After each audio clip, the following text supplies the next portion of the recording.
I used to time my mornings the same way I used to time everything, like seconds mattered, like the world could tip if you blinked at the wrong moment. The diner sat on the corner where the highway curved, and the traffic light always seemed a little slow to change. I would park beneath the faded awning, kill the engine, and sit for a moment with my hands on my knees. Not because I was tired, because I wanted the day to start on my terms. Most folks saw me as a routine. They didn't see me. That's the difference. In my head, I still had the habit of mapping exits, counting who moved where, noticing who avoided your eyes. My body remembered the old catalog of caution, even when my mind tried to leave it behind. I went in alone every morning, same corner booth when I could get it. I'd order coffee, eggs, and toast when they didn't look at me like my money was an insult. I didn't talk much. I never asked questions that would pull the air out of a room. I never performed. My record had taken care of performance long ago. The first time I got refused wasn't dramatic. No shouting, no grand humiliation. It was worse than that, ordinary. I'd pushed through the door like always, the bell over it giving that thin, cheerful sound that didn't match the tension in the air. I wore my old denim jacket because it was comfortable, because the pockets held what I needed, because I'd learned long ago to dress like you belong to survive. A young waitress, her name tag said Hannah, smiled politely at me like I was part of the scenery. Her smile held until her eyes dropped to the ribbon bar peeking out near my collar seam. "Oh," she said, the word almost involuntary. I didn't react. I kept my hands visible, empty. "Morning," I said. Hannah's smile tightened. She looked past me as if she expected the manager to arrive from thin air. "We're not seating anyone for a bit," she said, and then she added a little quieter, "Not unless you're with someone." I glanced at the dining room. There were tables occupied. There were people eating. I could see steam rising from plates. The place wasn't empty or broken. It wasn't even busy enough to justify a delay. I nodded once. "All right," I said, like I was accepting a weather report. Hannah looked like she wanted to help. She didn't. She tried to meet my eyes again, and when the smile didn't return, it was clear she'd been instructed not to. I went to the door and stood there, letting the bell ring behind me. I watched the faces around the room keep chewing and talking as if I hadn't been there. That's what stuck. The refusal didn't just deny me service, it denied my presence. I sat in my car for a while, coffee waiting on the other side of the door. I didn't bang on glass. I didn't demand explanations. I didn't ask for special treatment. I only wanted to eat the same breakfast I'd eaten for years, the same place where I'd spent money like anyone else. The next day it happened again. Different waitress, same outcome. I learned to read the body language. When someone held the menu in front of their chest like armor, it meant the conversation had already happened without me. When a manager stepped out and called someone aside, it meant my name, Marcus, on my credit card and in the paperwork I never showed, was already written on a list I didn't get to see. The diner's manager, a heavy-set man named Lyle, didn't bother with kindness. His face was set the way some people's faces were set for years, like they were carved before he learned to speak. He'd seen me before. He didn't need to pretend. One morning I waited by the host stand. I could smell bacon and frying onions, and it made my stomach tighten with a kind of anger that wasn't loud. It was controlled. It was the anger of knowing you've done your part and still get treated like you're less than a stranger.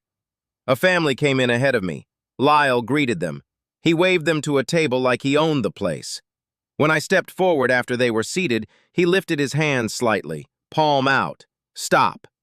"Sir," he said, "not today." "Not today?" My voice stayed even. My throat wanted to tighten, but I forced it loose. He looked at the ribbon bar again, the faded colors that had outlasted the battlefield. His eyes lingered just long enough to make it clear he wasn't reading it like honor. He was reading it like proof that he shouldn't have to respect me. "We have policy," he said. "What policy?" I asked. He didn't answer directly. He pointed toward a glass window where a chalkboard sign was written in uneven lettering. It said something about walk-in wait times and members-only seating, in the way people write things when they want plausible deniability. "I'm a walk-in," I said. He stared at me, and for a moment I saw something ugly in his eyes. Not anger, not fear, just certainty. The certainty of someone who thinks the world will forgive him as long as he doesn't raise his voice. "Not you," he said. There it was. The refusal had a target. I felt my old instincts flare, the urge to control everything, to restore fairness with force if force was the only language people listened to. But I'd also learned the other lesson. Force gets you noticed. It also makes you look like the problem. So I didn't argue. I didn't plead. I turned my head slightly, like I was evaluating a situation for the safest way to exit without making it worse. "Okay," I said. I stepped back out into the bright morning and stood on the sidewalk. The sun made the parking lot glare. The traffic noise filled the gaps where my pride wanted to speak. I thought about the war in small fragments, the way you do when you've been carrying something heavy for too long. A dusty street, a helmet strap rubbing the back of my neck, the sound of radios when everything is wrong and you're listening for confirmation. The weight of responsibility, not pride, not bragging, responsibility. I'd never talked about it at bars or at tables. I'd never turned my history into a performance. I didn't even like the way most people's questions turned into curiosity about suffering. What had happened, happened. What mattered was what you did afterward. In the months after I returned, people treated me like I was either a relic or a liability. Some thanked me. Some asked for stories. Some asked for miracles, like the war had left me able to change the world by snapping my fingers. But this diner, this place where I could have been a regular, had decided I didn't fit. After the third refusal, Hannah approached me when I came out to smoke. I didn't smoke often. I used it as a pretext so I could be out front where she might speak without Lyle seeing. "Mr. Gray," she said. She didn't use the tone people used when they wanted to separate themselves from you. It was more careful than that, like she wasn't sure if she was about to say something dangerous. "Morning," I said. I didn't ask how she knew my last name. She looked at my jacket.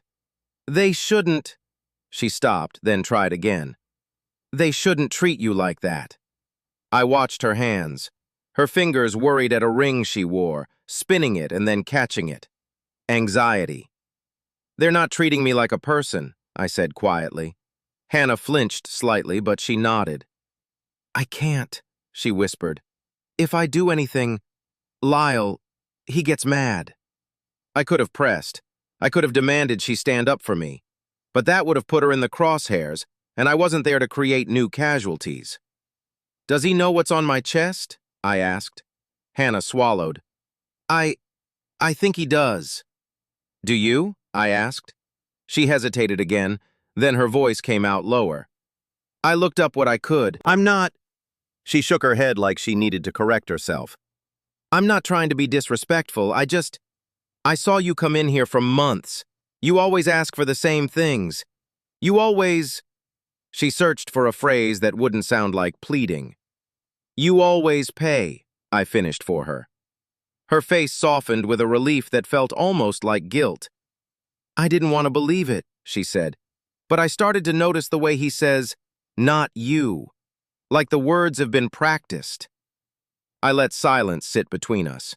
It wasn't cold, it was measured. "You should be careful," I told her. "I am careful," she said, and then she surprised herself by adding, "I just want you to be able to come in and eat like everybody else." I nodded once. "Everybody else gets the same morning I do." That should have been the end of it, but it wasn't. That was the thing about dignity. You can give it away by accident, but you don't always get to take it back. After Hannah said those words, I kept coming. I didn't want to become the kind of man who stops trying because someone proved they could hurt him. I had spent too long surviving systems built to keep people down. The truth was, I had every right to walk into that diner. I wasn't asking for charity. I wasn't asking for recognition. I was only asking for a booth and coffee. But each day the refusal grew more specific. One morning a different manager stepped out, someone from corporate maybe, or someone Lyle had called in to reinforce his stance. She wore glasses and a neat blazer. Her name tag said Karen. "Mr. Gray," she said, using my last name like she was quoting a label, "we're trying to keep things consistent." "Consistent with what?" I asked. She folded her hands. "Consistent with our policy regarding—" She paused like the word tasted bad. "Regarding veterans. We have accommodations if you contact—" I stared at her for a moment. She kept talking. "We don't seat certain individuals unless we have prior authorization. It's for everyone's comfort." The room behind her hummed with normal life. I could see diners laughing, passing plates, wiping mouths with napkins.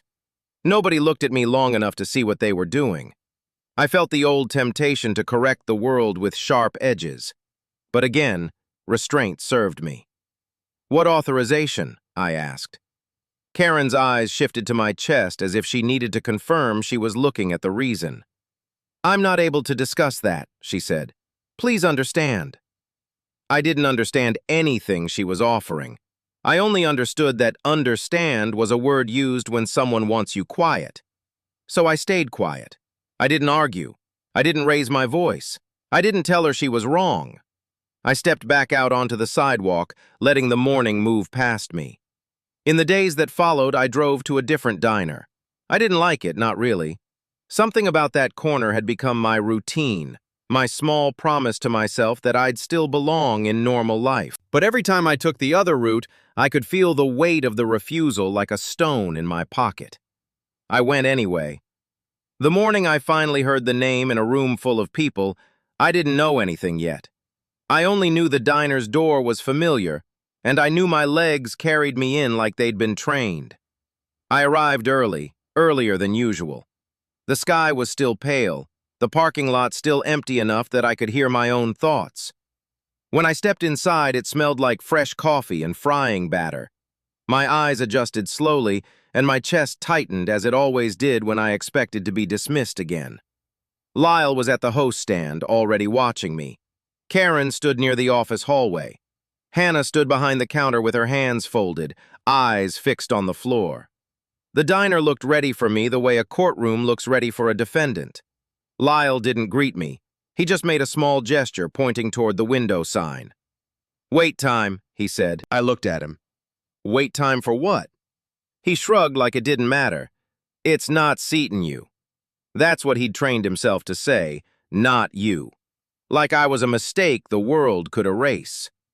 I reached for my wallet out of habit. I had cash, I had cards, I had every proof of normalcy a person should need. "I'll wait," I said. Lyle's expression stayed blank, but I saw something in his eyes. He was surprised I didn't make it harder. Hannah glanced up. Her eyes widened when she saw I didn't fight.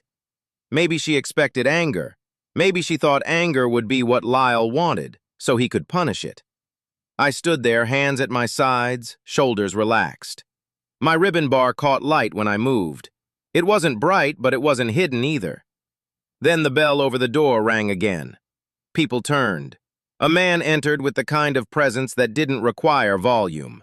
He moved like he'd learned to walk through rooms without asking permission. His uniform jacket fit him cleanly, and his rank wasn't subtle.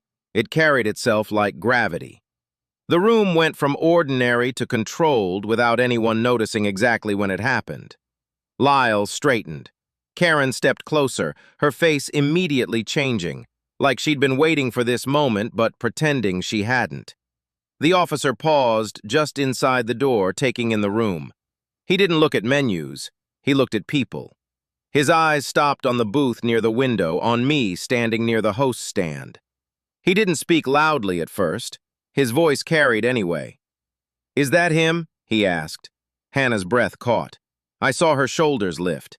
She looked like she wanted to answer and couldn't. Karen swallowed. Lyle's mouth tightened. The officer approached. The way he walked made the air feel tighter. He stopped just short of me, close enough that I could smell the faint, clean scent of his uniform and the leather of his belt. He didn't ask for my story. He didn't ask for my medals. He just looked. He was older than I was by a few years, maybe. Gray hair cropped close to his head, eyes sharp but not unkind. There was something about his face that suggested he'd spent his life making hard decisions without theatrics. "Marcus Gray," he said. My last name sounded different in his mouth, like it belonged somewhere important. I didn't react outwardly. My hands remained loose. I only nodded once. "Yes, sir," I said. The officer turned slightly toward Lyle and Karen. "You refused him." Lyle started to speak, but the officer didn't give him the opening. "Don't," the officer said, still calm, not angry, certain. Lyle's face flushed. Karen's glasses caught the light as she looked down and then up again, searching for a way to reframe what she'd done. Hannah stood behind the counter with her mouth slightly open, as if she'd been holding in disbelief for days. The officer's gaze returned to me. "Sit," he said.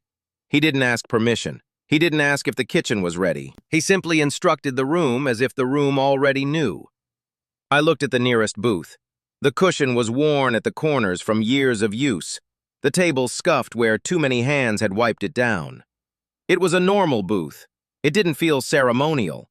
That was the important part.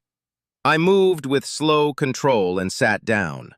The officer remained standing, one hand resting lightly on the back of the booth. His posture was relaxed, but everything about the way he held still communicated authority. The waitress, Hannah, approached like her feet weren't sure if they were allowed to touch the floor. "Coffee?" she asked. Her voice shook only slightly. I looked at her and nodded. "Yes, please." She poured coffee into the cup without rushing. Her hands weren't shaking now, they were steady. The officer waited until the coffee was on the table before he spoke again. He didn't ask me what I'd done in the war. He didn't ask me to explain my ribbons. He didn't tell anyone to clap. He simply addressed the room. "Do you know who he is?" he asked. Lyle opened his mouth. Nothing came out at first. Karen tried again. "We were told." The officer's eyes moved to Karen. "Told by who?" Karen hesitated. The officer waited. Silence in his presence wasn't empty. It felt like a tool. Finally, Hannah spoke, a small sound but clear. "He comes in every morning," she said. "He pays. He's polite. He doesn't cause trouble. Lyle, he said it was policy." Lyle's face hardened. "It was—" The officer raised a hand slightly, not to stop Hannah, but to stop the argument. "I've already heard the details," he said. He turned his attention fully to Lyle. "You can start by telling the truth," he said. "No rehearsed language, no chalkboard signs, no blaming comfort." Lyle's shoulders tightened. His eyes flicked toward the office doorway, toward whatever paperwork he'd used to justify his decisions. Then he looked at me again. The way he looked wasn't defiant now. It was calculating, like he was trying to see what leverage he still had. I gave him none. I didn't look away, but I didn't glare. I kept my face neutral. My hands wrapped around the coffee cup and warmed them. My mind felt like it was watching the scene from a distance, refusing to give it the satisfaction of emotion. Because that's what restraint does. It denies the bully the story they want. The officer pulled a small card from his pocket and held it, not waving it around. He placed it on the table right near my coffee, as if it belonged with me. "I'm going to ask you something, Marcus," he said. I nodded. "Yes, sir." "What do you want?" There were so many answers in my head. I could have asked for the money back. I could have demanded a public apology. I could have insisted on disciplinary action. But I wasn't interested in revenge. Not violent, not loud, not the kind of revenge that makes you the main character. I wanted to stop the machine from running over other people. I wanted what I'd ask for every day. Dignity, recognition, truth. So I said the simplest thing I could say. "I want to eat," I told him. The officer's expression didn't change much, but something in his eyes softened. He nodded once. "Then you will." He looked at Hannah. "She gets a routine shift too with my contact information if you want it." Hannah's eyes flicked up, and for the first time the fear in her face looked like relief. Then the officer looked at Lyle. "You will be terminated for refusing service based on status," he said. Lyle's mouth opened. "Sir, You won't explain," the officer said. "You'll listen." The officer's voice stayed steady, and because it did, The room finally caught up to the reality of what was happening. People at other tables turned their heads. Forks paused mid-air. Someone's laugh died halfway out of their throat. No one looked at me like a spectacle. Not yet. Then the officer looked down at my chest ribbon bar, the exact ones that had once been clipped and aligned and worn like a quiet promise. He didn't touch them. He didn't point. He simply nodded once. "I served with men like you," he said. "Different time, same duty." I swallowed. My throat tightened briefly, but I forced it down. I didn't want emotion to spill like a confession. "You didn't fight for recognition," he continued, calm as a metronome, "but you earned respect anyway." That sentence landed like something heavy set carefully on a shelf. I could have spoken. I could have corrected him. I could have said I wasn't looking for praise.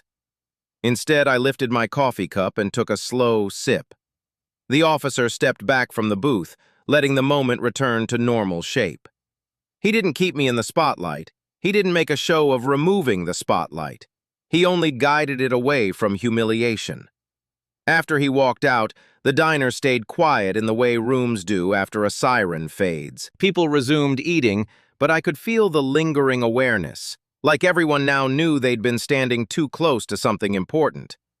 Lyle didn't move at first. He looked like he had turned into a statue in front of a door he couldn't open. Karen gathered her things and vanished into the office hallway. Hannah came around the counter and approached my table slowly. "I'm sorry," she said. Her voice was small. I nodded. "It's all right." She looked like she wanted to argue that it wasn't.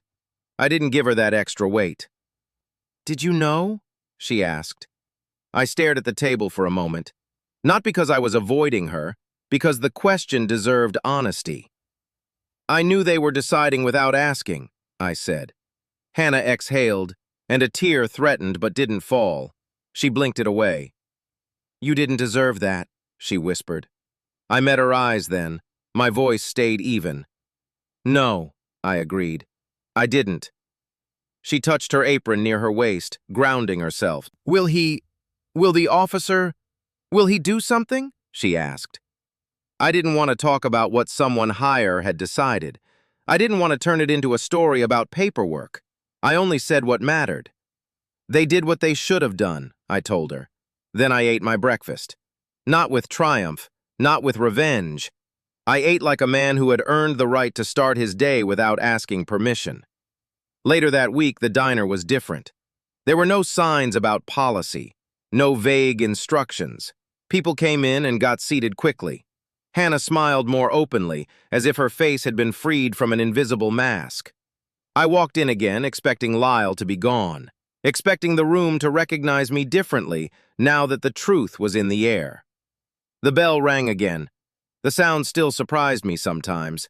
It still felt too cheerful for a world that could refuse you at the door.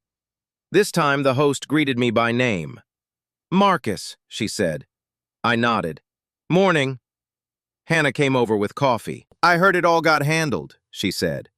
I didn't ask for details. I didn't ask who had called whom. The officer had delivered recognition without turning me into a spectacle. That was enough. I looked at Hannah's name tag. It said Hannah, but for the first time I could see her as a person and not just the one holding the cup.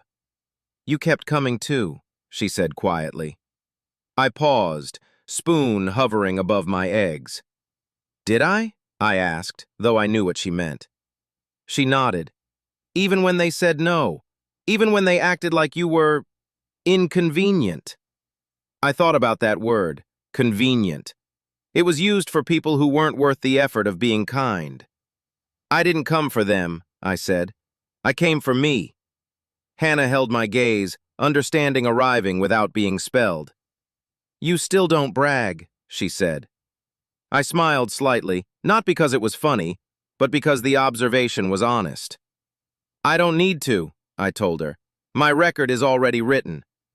That was the truth. My record had never been a weapon. It had been proof that I did my part when it mattered. But there was still something heavy in me. After the officer's visit, I expected the story to end. I expected the diner to become welcoming and the mornings to settle. They did, a little. But the next refusal came from somewhere else. It wasn't dramatic either. I went to the small community center a few blocks down where they held a breakfast for veterans every month. I'd attended before. I wasn't a volunteer organizer or a speaker. I just went because I liked seeing other men and women who understood the quiet parts. This time, the door person, a man in a polo shirt, looked at my ribbon bar and then at my hands as if he expected me to be carrying something I wasn't. "You're on the list?" he asked. "I'm here for the breakfast," I replied. He shook his head. "Not unless your name's on the roster." "What roster?" I asked. He shrugged, pointing at a clipboard near the entryway. I glanced at it. Blank space. It looked like they hadn't planned for me to exist. I could have asked for the organizer. I could have insisted. But I'd learned that insisting can turn your life into a fight you didn't ask for. So I did something different. I asked a question that wouldn't create drama. "Who is the organizer?" I said. He blinked, surprised by my calm. "Ms. Delaney," he said. "She handles it." I nodded and walked down the hall. In the room, I could hear voices, clinking forks, laughter that sounded genuine. It was the kind of sound that made me think maybe the world could be fair if people chose it. I didn't announce myself. I didn't call out my name. I waited near the edge of the room until Ms. Delaney noticed me. She was a woman in her 40s, hair pulled back, posture efficient. When she looked at my ribbons, her face went blank for half a second. Then she recovered quickly. "Sir," she said. "I'm Marcus," I replied. She smiled in a way that didn't reach her eyes. "We're at capacity today." I looked at the room. People were still arriving. There were chairs. There wasn't a wall of bodies. There was room. "I understand," I said. Then I nodded toward an empty table near the corner. "Then that seat is for someone who's not here yet." Ms. Delaney's mouth tightened. "We can't." Her refusal was like Karen's. Different building, same mechanism. A policy used as a shield. I could have escalated. Instead, I did what I'd learned from the officer in the diner. I didn't argue about my worth. I asked for the truth. "Is it full?" I asked. "Or is it only full when it's me?" Her eyes flickered. She didn't like the question because it was precise. Before she could answer, the room's conversation lowered. People were still eating, but their attention moved like a wave. Someone had noticed the tension. Ms. Delaney inhaled and looked toward the door. "Who told you we couldn't let him in?" she asked, and it sounded like she was asking the air itself. "The man at the door. Someone had already sent him to check." He looked uncomfortable. "I didn't," he began. Ms. Delaney raised her hand. "Stop." Then she turned back to me. "I'm sorry," she said, and her voice changed. Not fake now, real. She stepped closer. "You should have been seated." I could tell by her expression that she didn't like what she'd been told. "How do you know about the ribbons?" she asked. "How do you—" I didn't answer with stories. I didn't feel the need. "I don't talk much," I said. She nodded slowly. "Then we fix this," she said. She walked to the clipboard. She didn't search for permission. She simply wrote my name down. "Marcus Gray," she said clearly, and then she looked around. "He belongs here." That last sentence didn't need volume. It needed authority, and she had it now. I sat down at the empty table. Food was brought out. Coffee poured. For the first few minutes, no one spoke to me directly. They ate. They let the correction land. Then an older veteran with a weathered cap turned to me. He didn't ask what unit I served. He didn't try to make my history into entertainment. He just said, "I saw what they tried to do." I looked at him. "Yeah," I said. He nodded like he understood how it feels when the world decides your existence isn't worth adjusting for. "We've all been there," he said. I stared at my plate and felt the familiar heaviness behind the ribs. But I also felt something else, something steadier. The recognition wasn't a medal being pinned. It was a door being unlocked. At the end of the month, I received a letter in the mail. It didn't come from the diner. It didn't come from the community center. It came from an office I didn't recognize at first, with a return address that made my eyes slow down. I sat at my kitchen table and ran my finger over the envelope as if the paper might tell me the truth without me reading it. The letter inside was short. It didn't congratulate me. It didn't praise me. It didn't dramatize my suffering. It simply said that the officer from the diner had reported the incident. It said they were reviewing compliance and training. It said my name had been included in documentation. At the bottom was a line that felt like the most respectful part. You did not request recognition. You requested access. I read that line twice. I didn't cry. I didn't have tears to spend. But something in my chest loosened. I set the letter down, and for the first time in a long time, my morning routine didn't feel like a question I had to answer. The next time I went to the diner, it felt normal again in a way that wasn't naive. Normal because it had been corrected. Hannah greeted me. The host called me by name. The coffee came without hesitation. And Lyle wasn't there. There were new faces behind the counter. People moved like they weren't afraid of being decent. I sat at my usual booth and watched the door. I thought about the officer's question, "What do you want?" and how I'd answered without turning it into a speech. I still didn't want revenge. I wanted dignity. So I ate my breakfast. Slowly, like a man who had earned the right to take his time. When a young couple walked in and asked for a booth, the host didn't hesitate. "Sure," she said. "Right this way." No policy sign, no pointed gestures, no trained language. I listened, quietly grateful without needing to show gratitude. After I paid and stood to leave, I looked at Hannah. She smiled and gave a small nod. No speech, no confession, just recognition. I walked out onto the sidewalk and felt the sun on my face. The world was still the world, crooked and full of people who could be wrong. But for that morning, the door had opened the way it should have all along, and I realized something I hadn't wanted to admit for years. The moment you stop chasing other people's approval, the dignity you carry becomes harder to steal. I didn't need to explain myself. My restraint was the proof. My record was the answer. And the day a 4-star general walked in, the truth didn't arrive with fireworks. It arrived with quiet instructions. And a seat pulled out at a diner where I'd been treated like I didn't belong. I had nothing left to prove. I only had mornings to keep living.